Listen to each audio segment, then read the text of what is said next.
और रणथंभौर में आज की दुखद घटना के बाद मंदिर मार्ग को बंद कर दिया गया है। कल से आगामी आदेशों तक श्री त्रि गणेश मंदिर मार्ग बंद रहेगा। आगामी आदेशों तक गणेश मंदिर मार्ग बंद रखने का फैसला किया गया है। इस क्षेत्र में 14 से 15 बाघ और शावकों का लगातार विचरण होता है। डीसीएफ डॉक्टर रामानंद भाकर ने ये जानकारी साझा की है। मेरे साथ एसोसिएट एडिटर निर्मल तिवारी जुड़ चुके हैं। निर्मल जी, पहले भी इस तरह की घटना सामने आई थी और बहुत ज्यादा समय अब उस घटना को नहीं हुआ है कि उससे हमने सोचा था कि मैनेजमेंट और सुधरेगा, पर एक और लापरवाही। अब देखिए, लापरवाही भी और कह सकते हैं कि कुछ करना होना चाहिए, योजना बनानी चाहिए थी। फर्स्ट इंडिया न्यूज लगातार इस बात को उठाता रहा है। जैसे ही 16 अप्रैल की घटना हुई थी आयुषी, जिसको कार्तिक को जब शिकार बनाया था एरो हेड की बेटी अनवी ने, और उसके बाद लगातार 25 दिन बाद ही दूसरी घटना होती है जब एक 40 वर्ष के युवा रेंज अधिकारी को अब शिकार बना लेता है बाघ अपना। निश्चित तौर पर बहुत दुखद है, चिंतनीय है।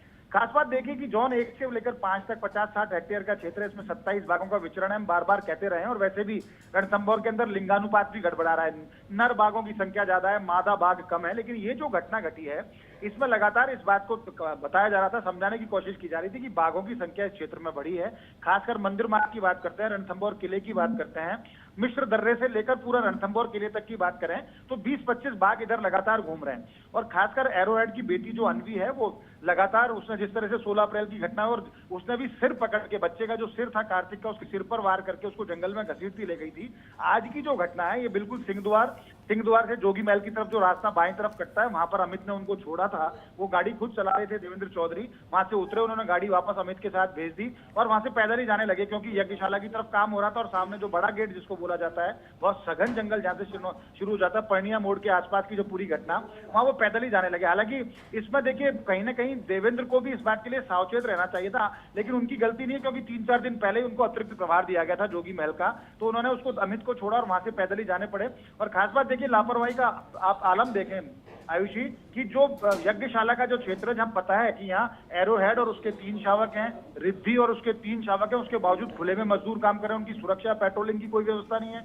बड़े गेट पे काम चल रहा है, जहां बाघ अक्सर उस बड़े गेट पे दिख जाते हैं, उसके नीचे से निकलते दिख जाते हैं। उस बड़े गेट पे मजदूर खुले में काम कर रहे हैं, सघन जंगल के अंदर, कोई वहां पर व्यवस्था नहीं है। या ऐसी कोई, अगर या कोई तारबंदी की होती या कोई लगातार पेट्रोलिंग की होती, ऐसी कोई व्यवस्था नहीं है।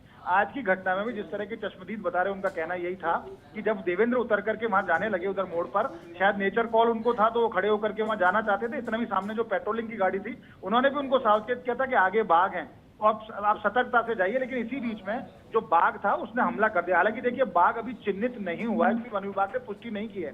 लेकिन जिस तरह की घटना कार्तिक के साथ हुई थी, उसको भी सर से पकड़ा था, देवेंद्र को भी सर से पकड़ के बाघ अंदर खींच के ले गया। उससे तो ऐसा लगता है कि ये घटना को अनवी ने अंजाम दिया है। लेकिन वहीं पर रिद्धि के जो दोनों मेल शावक है, वो भी लगातार वहां पर देखे गए, और वो वहां पर बैठे हुए थे, वहां आराम कर रहे थे, तो ऐसा लगता है उन दोनों ने इसको अंजाम दिया हो। लेकिन खास बात ये देखने वाली बात है कि T-120 जो है गणेश, जो इन शावकों का जो पिता है, वो घायल है। उसको लगातार डार्ट मार करके उसको एंटीबायोटिक दी जा रही है, जिससे उसका स्वभाव और आक्रामक हो जाएगा। गर्मी वैसे है, उसको मीट में या वेट बांध करके उसको देना चाहिए था एंटीबायोटिक, वो नहीं दी गई।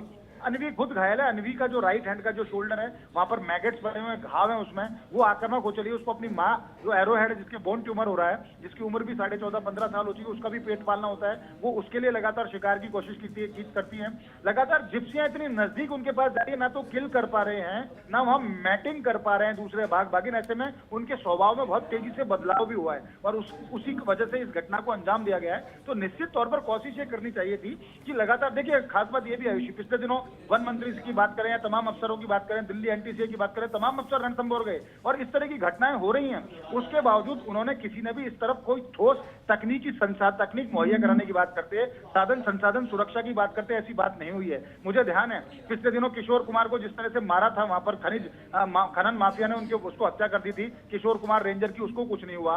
उसके बाद अगर हम सीधे तौर पर बात करें, अतिक्रमणकारियों ने कल जिस तरह से सरिस्का में घटना को अंजाम दिया 2 दिन पहले, वहां 150-200 लोग अतिक्रमणकारी मिलकर के पूरे वन विभाग की टीम और उनका सर फोड़ देते हैं, उनका वन कर्मियों का। निश्चित तौर पर इस तरह की घटना नहीं होनी चाहिए। तो आज ये इस तरह की घटना हुई है, तो पहली बात तो सुरक्षा का इंतजाम हो। डॉक्टर किरोड़ी लाल मीणा ने सही कहा, जो मंत्री हैं, उन्होंने कहा साफ तौर पर कि मैं अपनी 1 महीने का वेतन इसके परिवार को दूंगा, 1 करोड़ रुपए मिलना चाहिए। लेकिन फिर बताया वहां डॉक्टर रामानंद भाकर जो डीएफओ हैं कि ऐसा कोई प्रावधान नहीं है। तो उन्होंने कहा कि सीएम के काबिले में जिस तरह से एक कांस्टेबल की मौत हुई थी उसको 50 लाख का पैकेज दिया था, मैं सीएम साहब से आग्रह करूंगा कि उसको 50 लाख का पैकेज दिया जाए। वन मंत्री से आग्रह करूंगा कि इसके परिवार की मदद की जाए, क्योंकि 40 वर्ष का युवा है, एक उसके बच्चा है वो अनाथ हो गया। आज मदर्स डे है, मदर्स डे पर हम देवेंद्र चौधरी की माँ को, जिसकी इकलौती संतान है देवेंद्र चौधरी, क्या जवाब दें कि उसने अपने मातृत्व दिवस पर अपने मातृत्व को खो दिया उसने।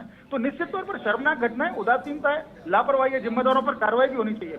मंदिर मार्ग बंद करने से कुछ नहीं होगा कि आप मंदिर मार्ग बंद कर दो, एक ठोस योजना लानी होगी कि किस तरह से मंदिर मार्ग परकोटे में पूरे किले के अंदर टाइगर घूम रहा है, फार्म हाउसों में टाइगर की दखल देखने को मिल रही है, फतेह स्कूल पर टाइगर दिख जाता है, दानिश अबरार के फार्म हाउस के सामने टाइगर दिख जाता है। आखिर इनको रोकेंगे कैसे? लिंगानुपात गड़बड़ा रहा है, नर बाघों की संख्या ज्यादा है, तो आपको सबसे पहला काम ये करना होगा कि रिद्धि के जो दोनों मेल शावक है उनको आप ट्रांसलोकेट कीजिए बाहर, ताकि लिंगानुपात न गड़बड़ाए, भविष्य में वो बहुत बड़ा खतरा साबित हो सकते हैं। अनवी को तो ट्रांसलोकेट करना ही होगा, क्योंकि वो ह्यूमन किलर हो चुकी है और धीरे धीरे वो मैन ईटर हो जाए, इस स्थिति में ना पहुंचे। अगर आज भी उसने इस घटना को अंजाम दिया है तो निश्चित मानिए कि वो मैन ईटर हो चुकी है। और क्योंकि वुंडेड है, घायल है, और कहते हैं जख्मी शेर जो होता है, जख्मी बाघ जो होता है वो और ज्यादा खतरनाक हो जाता है। तो अनवी इस तरह के अगर एफर्ट कर रही है, इस तरह से एग्रेशन दिखा रही है, तो 100% उसको वहां से ट्रांसलोकेट करना चाहिए। उस होटल लॉबी को भी सोचना चाहिए जो बार बार इस बात के लिए दबाव बनाती है वन विभाग के ऊपर कि यहाँ का बाघ बाहर नहीं जाना चाहिए। तो बाघों को क्या अपने परकोटे में बांधेंगे, अपने अहाते में बांधेंगे क्या? इस तरह की हत्याओं का जिम्मेदार कौन होगा? तो निश्चित तौर पर मेरी तो, हमारी तो चैनल के माध्यम से वन मंत्री संजय शर्मा से भी यही अपील है